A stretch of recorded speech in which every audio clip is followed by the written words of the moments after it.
Hola, bienvenidos al tutorial del tema 5 dedicado a la fiscalidad del Instituto de Educación Secundaria Calderón de la Barca en el régimen educativo a distancia. Este va a ser un breve tema dedicado a los dos impuestos principales que como agente económico hogar los particulares pagamos, el IRPF y el IVA sobre todo, así como los elementos esenciales de todo impuesto.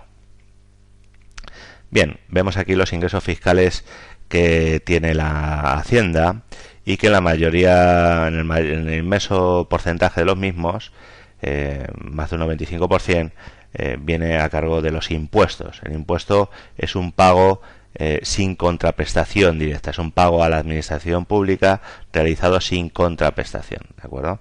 Se debería pagar en función de la capacidad económica de los ciudadanos y cumplir una serie de principios, no confiscación, proporcionalidad, etcétera, pago equitativo. Marginalmente existen otras dos figuras dentro de la fiscalidad que serían las tasas y las contribuciones especiales, las cuales tienen una importancia realmente residual. La tasa se paga cuando la administración realiza un servicio al particular. Entonces, muchas veces, por ejemplo, aquellos de vosotros que paséis a estudios de grado en la universidad, se pagan tasas de secretaría, ¿no? En este caso recibes un servicio por parte de la universidad, que en el caso del ejemplo, bueno, pues por la tramitación de papeles, el expediente, certificados y demás, por lo cual paga el particular por ello. En el caso de la contribución especial, lo que recibe el ciudadano es una obra pública que lógicamente él no solicita, pero que le beneficia. Por ejemplo, hay un arreglo de aceras, un parque enfrente de mi casa y la administración puede pasar una contribución especial en ese caso si lo estima deseable. Bien. En el caso de los impuestos, que como hemos dicho es la mayor parte de los ingresos fiscales con muchísima diferencia respecto a los otros dos, los impuestos se dividen en dos en función de su relación con la renta, con los ingresos del sujeto pasivo. Tenemos impuestos directos e impuestos indirectos. Los impuestos directos gravan directamente los ingresos o la renta de las personas físicas o jurídicas, y en el caso de los indirectos lo que hacen es gravar el consumo, el gasto en consumo de bienes y servicios que realizan las personas físicas o jurídicas, es decir, gravan indirectamente en este caso la renta. Los elementos básicos del tributo están aquí señalados y resulta importante dentro de la asignatura el conocerlos. Son los siguientes: el hecho imponible es el hecho objetivo que debe realizar la persona física o jurídica para realizar el pago del tributo. En este caso el hecho imponible sería el nacimiento de la obligación tributaria. En el caso del sujeto pasivo es la persona que está obligada al pago de ese tributo. La base liquidable sería el resultado de restar a la base imponible del impuesto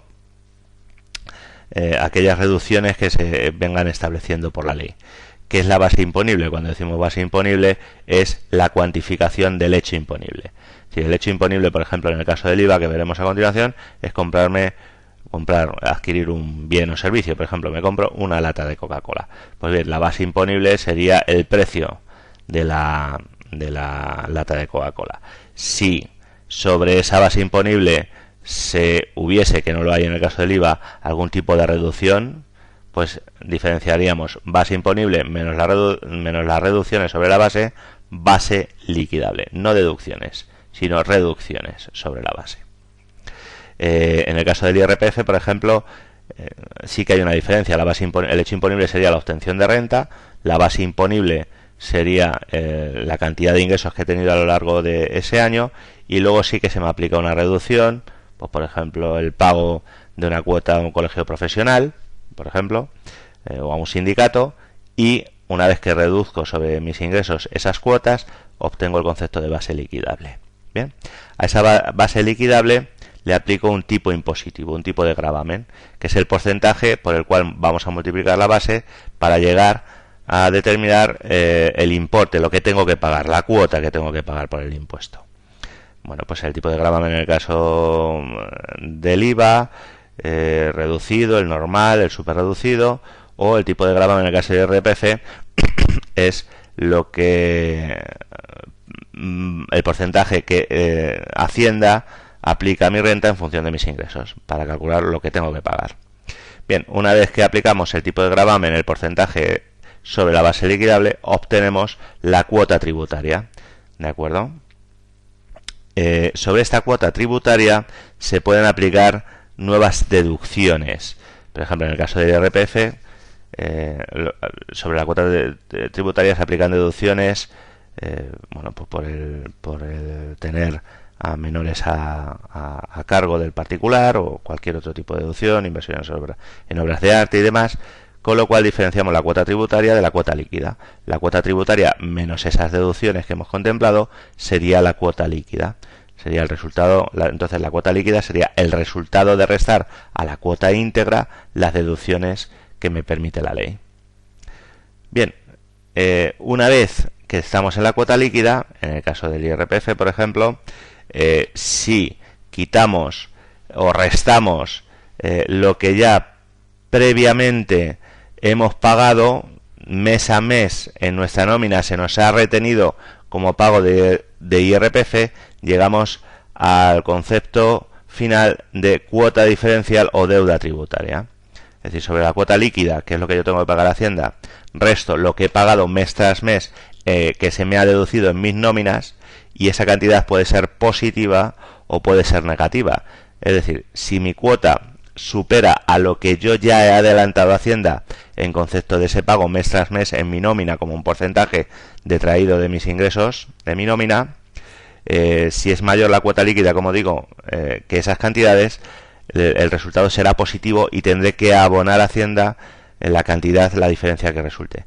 Pero puede ser que esta cantidad sea negativa, es decir, que mi cuota, lo que yo tengo que pagar al año por mis ingresos, sea inferior a lo que yo ya le he adelantado a Hacienda, que le he pagado a Hacienda, y en ese caso sale negativa, que es cuando se dice que Hacienda me devuelve, me ha salido a devolver, me ha salido negativa. Bien, lo que hace Hacienda efectivamente es que me devuelve mi dinero, no me da dinero, no es una subvención, sino que me ha detraído Hacienda mes tras mes de mi nómina una cantidad que excede de lo que yo tendría que haberle pagado por mis ingresos durante ese año. Aquí tenemos en el punto 3 el impuesto sobre la renta de las personas físicas, el IRPF, que es el impuesto directo que los particulares pagamos en mayor medida, ¿no? Es el gran impuesto de la hacienda pública junto al IVA, el impuesto sobre el valor añadido, que luego veremos que es un impuesto indirecto. Es decir, el IRPF sería el ejemplo más claro de impuesto directo y el IVA sería el ejemplo más claro de impuesto indirecto de nuestra hacienda pública. Como ven aquí, es un impuesto directo, personal y progresivo. ¿Qué quiere decir? Directo, ya lo hemos dicho, que grava directamente la renta, los ingresos del particular. Personal, que recae sobre las personas físicas y que tiene en cuenta las circunstancias, recae sobre las personas físicas y jurídicas, y sobre todo es personal porque tiene en cuenta las circunstancias subjetivas en las que se halla el sujeto pasivo. Pues si tiene hijos, o si tiene ascendientes, o si ha invertido en obras de arte, como decíamos antes, o si paga cuotas al colegio profesional, los ejemplos que hemos ido poniendo hasta ahora. Y es progresivo porque el tipo de gravamen, el tipo impositivo, aumenta conforme aumentan los ingresos del particular. Es decir, el IRPF se basa en el principio de paga más el que más gana. Bien, ¿qué rendimientos tributan en IRPF? Los que tenemos aquí, las rentas del trabajo por cuenta ajena, o bien el capital inmobiliario, por ejemplo, si recibimos pagos por un alquiler de un piso que sea nuestro, de nuestra propiedad, la renta del capital mobiliario, por ejemplo, si hemos invertido en acciones, en depósitos que nos han rentado un interés, también lo sumaremos a la cuota del IRPF, a la base imponible del IRPF. Los rendimientos de actividades económicas por cuenta propia que llevemos a cabo, pues si somos trabajadores por cuenta propia, autónomos, llevaremos a cabo la suma de los ingresos en este capítulo, y luego las ganancias y pérdidas patrimoniales por ventas de patrimonio o adquisiciones de patrimonio que hayamos tenido ese año. Por ejemplo, si nos hemos comprado o vendido un piso durante ese ejercicio, habremos tenido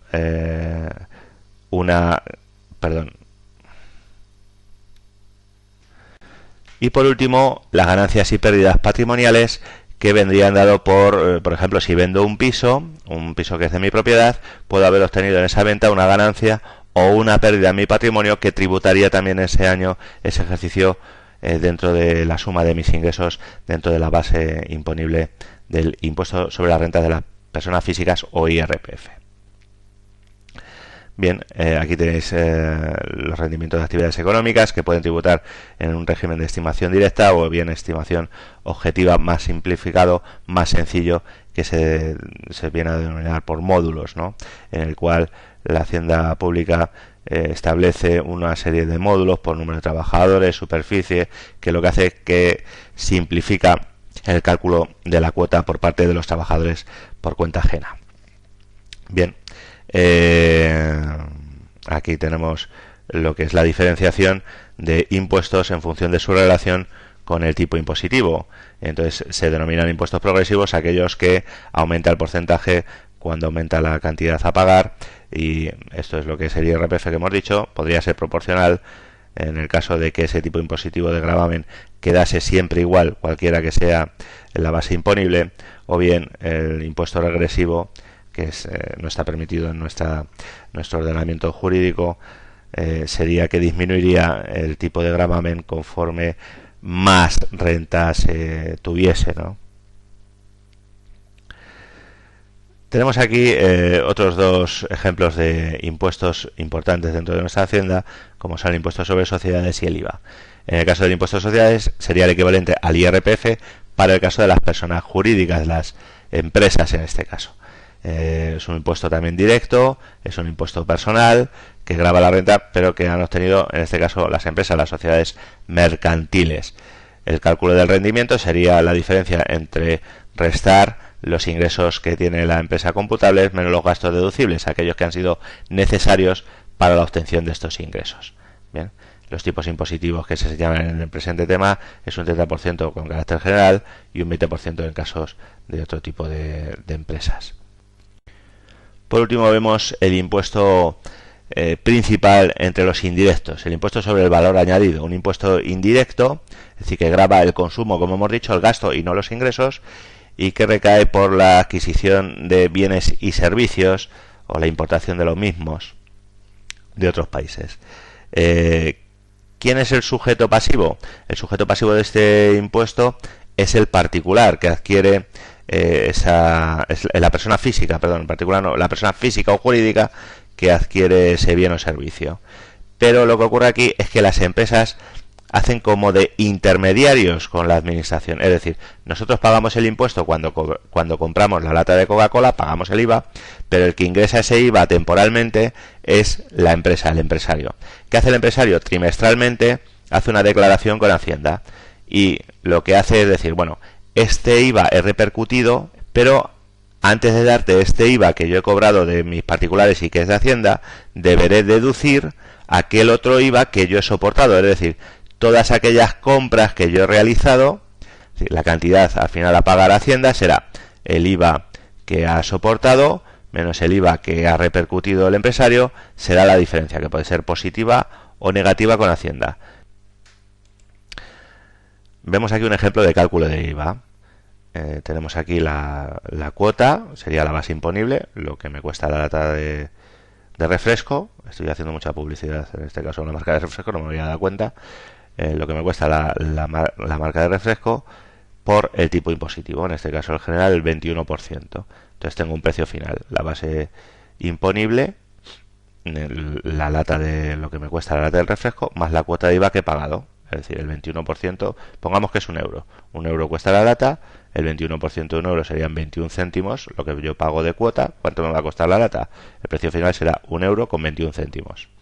21 céntimos un euro del precio de la lata de refresco más 21 céntimos de la cuota de IVA. Bien, en este caso vemos esto desgranado formalmente de forma matemática y un ejemplo que se acompaña. Bien, si tenemos el precio final y queremos hallar la base imponible, en este caso, respecto a esta expresión que tenemos, PVP sería la base imponible por 1 más el tipo impositivo. Lo que haríamos para calcular la base imponible respecto al precio de venta al público, simplemente pasamos dividiendo esto aquí al otro lado de la igualdad. Entonces la base imponible será el precio final entre 1 más el tipo impositivo. De esta manera, si tenemos el precio final y sabemos el tipo impositivo que nos han pagado de IVA, sabremos el precio del producto sin IVA o la base imponible del mismo. ¿De acuerdo? Y por nuestra parte nada más. En este tutorial tema 5 damos por acabado. Muchas gracias.